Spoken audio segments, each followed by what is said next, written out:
Hello everybody. It's I've been out for a while now, but it's a nice day. It's sunny and beautiful. The sky is blue. It's just really beautiful weather today. I think I should enjoy this while we still have it, because from next week the temperatures are going down, and I am with this, but it's actually nice and warm. Maybe with that I'll be cold, but it's not that cold. It's bearable. My sweet babies are... Hold on, let me cross here the street. My babies are asleep already. Here's my little princess.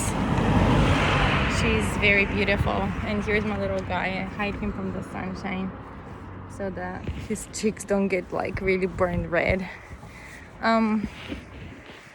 Yeah, wow, today's lots of cars. I decided to cross and lots of cars, but I really enjoy the sunshine when there's a sun out. Oh, I love it, for the laundry's sake, for the baby's sake, that we can go out. If it's too cold, I don't know. I'm still planning to take them out on a sunny, cold day, but if it's like winds blasting outside and it's just super grumpy, I don't think it's a good idea to do it. Look at how beautiful it is. It's just Japanese houses with their curved edges of the rooftops, and then the mountain, and then everything, electricity and cables and internet, everything is up out on the street. It's not underground. It's just really nice. I mean, that's how it's in Hawaii too, I think. It's really nice. And lots of people have on their rooftops the solar battery things. I think you have to have solar panels, right? And you have to have some kind of battery or generator engine or something. I don't know. Look at that, you guys. It's like people have lots of flowers in front of their houses just to invite the bees. Like everybody who has time and energy and money to get those flowers and just plant them. And I have aloe. What do I have? Yeah, I have lots of stuff that is actually more like plant, like peppermint and lavender. I have those, not really like flowers, but I should, if I want the bees to come and pollinate my plants, right? So that's the plan. We are planning to do that with the kids in spring. So last night I was reading this story about, it was written by a third person, so it's a lady, and she is talking about her friend. It really touched me. I don't know on how many levels it touched me, but I'm gonna share that story with you. I don't know where it happens and who wrote it. I have no idea. I'm sorry, I'm not really good at citing and saying the original source, or I know it was on Facebook, and I think I posted it on my wall. I'm not sure. It was really late and I was really tired. Last night we put the Christmas tree up and we decorated it with the Christmas ornaments, and we were planning to first put only the ones that are softy that we basically inherited from my in-laws. My mom-in-law probably made them when she had her kids small, and so they're really old, but they're like balls that are with like fabric that is really cute. And so those you can smash, and they don't, of course, they're made of fabrics and stuff, so they don't really break. But then we buy those from the dollar store where they're like small balls that you can basically crush it and smash it, so we don't want the twins to touch it. But then we realized we always put the Christmas tree on one spot on the entrance of the house, and between the babies and the Christmas tree, put the safety gate so they don't tumble down on the stairs, because they're like 2 steps up to go into the house from the down ground. So we were like, yeah, so we can put all the Christmas ornaments. So whatever we found in the plastic bag that everything was thrown from last year when we were putting it down, we just put everything back up and we decorated with the Christmas lights, and it was just really cute. Of course, there was like you know, who wants to put the Christmas stars? Oh, my middle guy from all the three boys wanted to put it, so he put it. I don't know, is it a big deal who puts it? Like, how do you guys do it in your house? Like, I don't remember how we did it previous years, but this year, like, he insisted that everybody should be there when he puts it in. But I didn't really film it because I was using my phone to listen to Spotify, like Christmas songs. We always listen Christmas songs while we're putting the tree up. So I didn't have like to film him, but he put it on. He insisted everybody's there. He's like calling his brothers, okay, I'm gonna put a Christmas star. So he did, and I don't know if I made big deal out of it before. I don't think so. I don't remember, but I guess they feel it's special. So he did it this year, and then the other two were a bit cranky.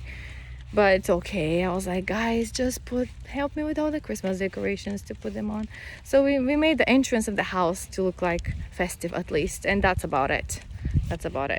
Everything else is just, yeah. So sorry about that. I was just excited. My favorite time of the year is Christmas usually, and I think I get way too excited, and then by the time it's actual Christmas, I'm like already tired and don't really care. Just let it pass and go. And yeah. Wow, I see a priest going towards a house. I don't know if that's his house but that's how he's dressed. He's dressed like with a tunic, the black and orange. It looks really cool. They usually say like a special prayer one is an hour-long prayer. In some ancient Japanese, in the booklet they have that prayer, so the people who attend, the family members, they can also mumble it with him. It's a skill to mumble for an hour. I don't know how they do it, but it's just like, and they actually train their vocal. They start mumbling like they try to warm up their voice first before they do that. Okay, I don't want him to hear me, but it's very interesting, like when you have like 3 years after the death of a relative or something, and then the picture is up on the wall, on the wall. There's like this little shrine you have in your house that is gold covered. I think it's just amazingly beautiful, but I am not a Buddhist, and I don't really know much about that religion, except, you know, it's like self-control and self-discipline and be one with the nature. And yeah, there is a lot why people are the way they are here because of that religion. But anyway, so, and that was interesting to see him knocking on somebody's door. But so I'm gonna tell you the story because I'm pretty sure lots of you can relate to some extent with it, or you had a friend like that. I know my mom had a friend like that. And I'm gonna tell you about her after I tell you the story. So the lady, the third person who speaks, is she's talking about a friend who was really selfless person. Like, she would take care of the kids in the house and make sure checking their homeworks, do the house chores. She would take care of her, I guess, mother and father-in-law too, as they were aging, so she would take care of them too. And what else she was doing, like chores, like going shopping and making sure the community meetings and everything. So I don't know where that happens, in which country, but does it really matter? It's like anybody could be like that. And so she would do this and that and this and that, and eventually what happened to her is she got some kind of terminal illness, and few months after the diagnosis, she just swiftly went to sleep, and she passed away. And so the friend who is telling the story, she went to the funeral, and she took care, she helped out with the kids as much as she could, and then a few months later she called the husband just to check on the family, I guess. And she rang the phone, and he didn't answer for a while, and then he had to call her back, and he apologized that he was like with friends playing tennis, and you know, he had to make sure everybody's well entertained and everything, blah blah blah. And so the friend is like, oh, okay, is everything all right? Are you keeping up well? So that's just like a few months later, right after the passing of his wife. And so I guess they were really good friends, those two. So she just wanted to, to make sure the family is doing all right. And so he was like, yeah. So he eventually, what turns out is he explained to her that he hired a person to cook in the house, and he paid her a little bit extra so that she can go and get the groceries and that she needs to cook them the meals for the kids. And he hired a full-time carer for the parents, his parents, because they couldn't do much on their own, but he still has to go to work, right? And what else did he do? I don't remember. You see, I was tired when I was reading it, but so he pretty much hired a few people to replace the one person that he lost. And he was saying to the friend of his deceased wife that, they're getting back slowly on their feet back. So at that point, when the friend hears all that stuff, she has a hard time talking to him.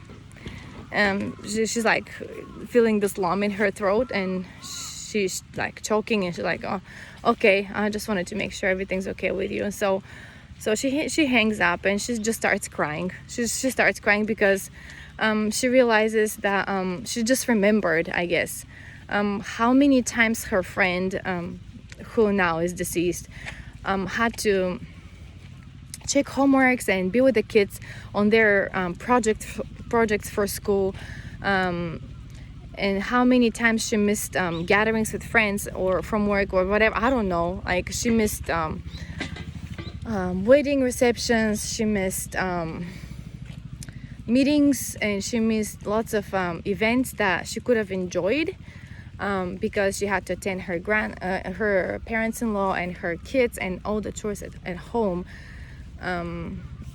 So it made me think, and she said that all her friend wanted is to just sometimes to be recognized and to be appreciated and not be taken for granted. And so I was thinking how easy it is for us to take people for granted until we realize we lost them and they're not there anymore, and there's not much you can do about it, and then you have to just live with your regrets the rest of your life, if you have any conscience left within you. Because people with conscience, they know when something's wrong, when something's right. It's just something we're born with on this earth, and we know good from bad. And a lot of times in this world now that we live in, people call the good things bad and the bad things good, and that's just very wrong. So, but who am I? I'm nobody to judge. I don't really judge, because I know everybody comes from different story. The saying that you walk in the shoes of that person for like a day, and then you realize how they're wired and why they're the way they are. So my mom, my parents, before they got divorced, we lived on the 8th floor of an apartment complex, and in Europe that's pretty common, in Eastern Europe especially. They have those big blocks of apartments, and we lived on the 8th floor. But like across of us, so there are like 3 apartments on every floor, and across of us there was a family. So we were 2 girls in my family, and there were 2 boys in their family. And my mom and that mom, they were quite good friends. They would drink their coffee together in the mornings while we were playing with their boys.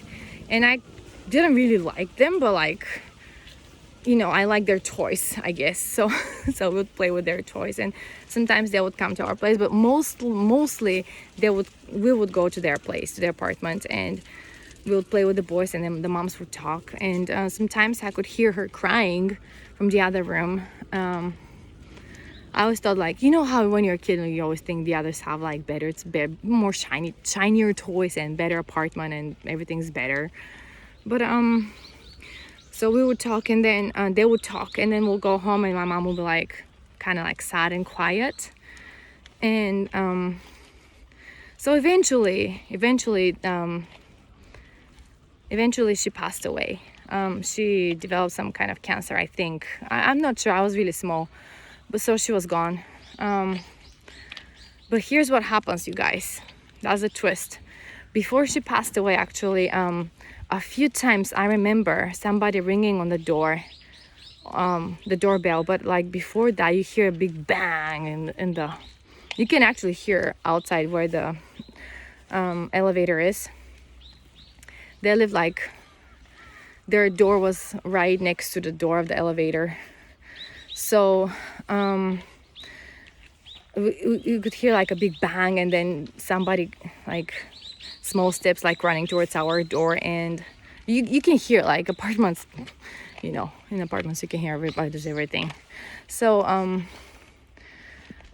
she would come, and my mom and she just cannot barely walk, and like crying, and my mom would put her to lie on the couch and just relax for a few minutes, and then they talk.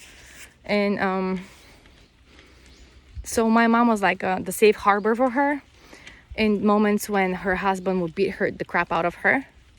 And he would do that because he liked to drink a lot. He had quite a few drinks even before lunchtime, sometimes on weekends. And so my mom and my dad were not in a good relationship at that time either, but like my dad would just take the car and go to his parents' house, because I understand him, man. Where he lives is really nice. It's just like here, like really nature and animals and fields, and I love that kind of. But my mom, I guess she's a city lady, and she was not really probably feeling that welcome in his family. I don't know the deal. I don't really know the relationship there, but long story short, my mom would be there on the weekends, and we would be there too. And my mom would be like, you guys go and play in your room, and we were like, okay. And they would talk and talk and talk for hours, and then she would be scared to go home, and she would like to talk to us, but like